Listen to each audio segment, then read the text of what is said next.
Po metoda tjera që i përdorim, se këto ishin testet që i aplikojmë, kemi metodën ABA, një metodë e cila qasjen e ka në sjellje.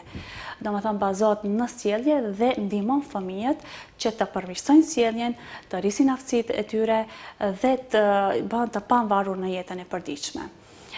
Metodë tjetër kemi metodën play terapia, apo terapia përmes lojës, e cila në një mënyrë natyrale dhe arkëtuese i bën që fëmijët të shprehin ndjenjat e tyre, të ballafaqohen me frikat, me sfidat emocionale në mënyrë argëtuese dhe ndërkohë zhvillojnë aftësitë sociale, aftësitë në komunikim. Tjetër terapi që përdorim është terapia okupacionale. Me anë të kësaj terapie, fëmijët përvetsojnë aftësi praktike, aftësi motorike dhe aftësi të përditshme. Në funksionimin e jetës të përditshme të jenë të pavarur.